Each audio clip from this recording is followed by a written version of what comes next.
The coronavirus pandemic has disrupted education across the world, forcing schools to go online. Since last year, students, teachers and parents have been doing their best to adapt to this new normal. But experts say e-learning can lead to anxiety and fatigue among children. And yet there are ways of turning these challenges into opportunities to improve the quality of education.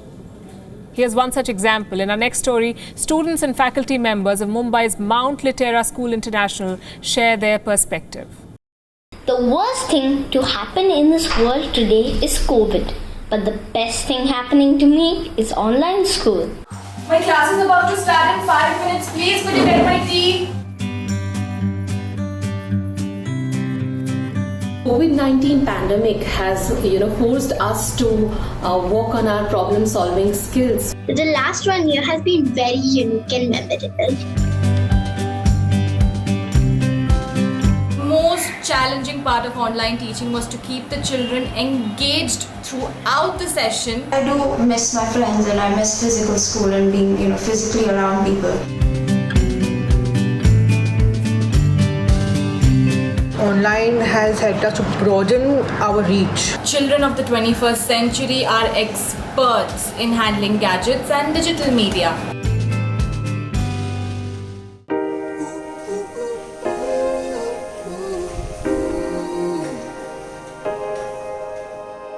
Hello, my name is Lisa Dasgupta. I am an IB grade 11 or DP2 and I am just about to join my French class.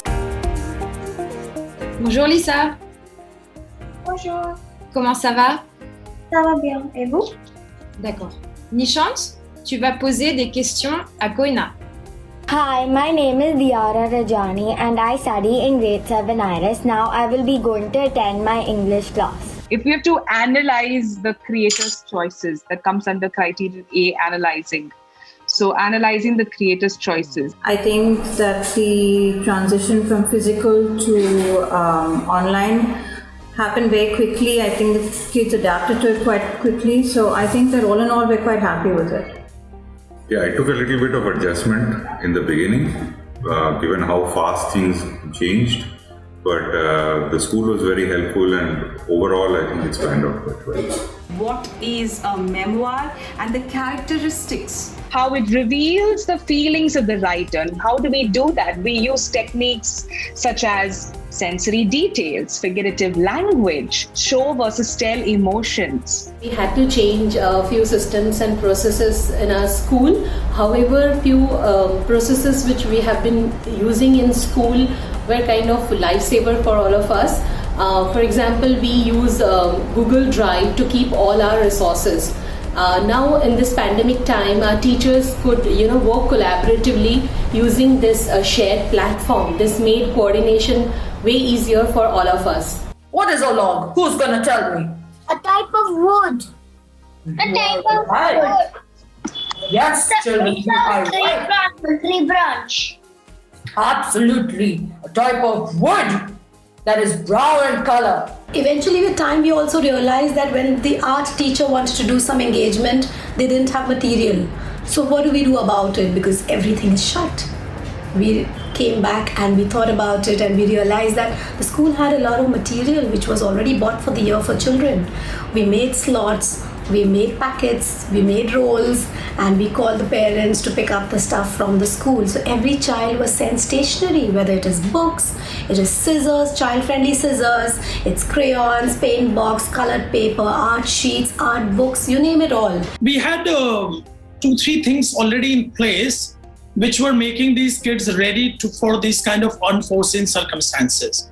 I would like to mention that we had this where the kids bring their own laptop, so they were having their space as Google Classroom.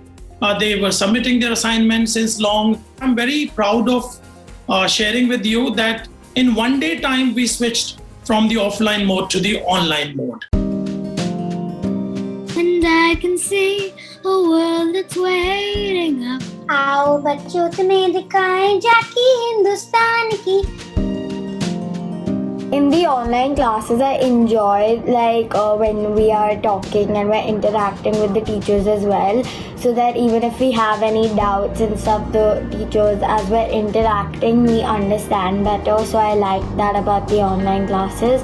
Monitoring my child has been okay because she's old enough, she knows her responsibilities, so I don't really have to be on her case, which thankfully is easy on me. It's more difficult for the younger kids, I guess, because getting them to stay online and paying attention can be quite a challenge. So, I didn't lose hope. I got up and I started walking. Come on, let's walk with me again. Yes! Scratch your elbows, scratch your ears. Nobody thought that teaching and learning could be conducted online with the primary and the pre-primary learners. It was a challenge in the beginning as the whole lot of instructions had to be changed along with the method and different benchmarks set. Communication with the parents is much stronger in this pandemic as we are in close contact with them regarding the child on a daily basis. We did teacher training sessions, equipped our staff with required hardware, invested in online teaching resources to ensure that learning and assessments were meaningful and interactive. In creativity, we have conducted origami classes, doodling classes for NGOs. Okay, we've also done, for activity we have actually chalked out with the sports department, chalked out a workout plan and breathing exercises for our students during this COVID times.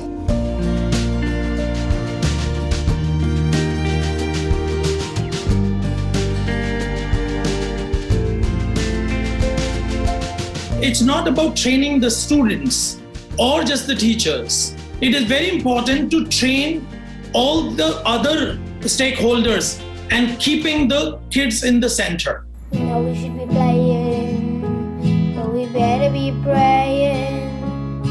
The parks are closed, the schools are shut, online homework is a must. We wanna go out, we wanna run, play kids we miss, there was so much fun. We went out to eat a water tree, missing the popcorn on my movie seat. Do it for us, please do it for us. Will you please do it for us? WION is now available in your country. Download the app now and get all the news on the move.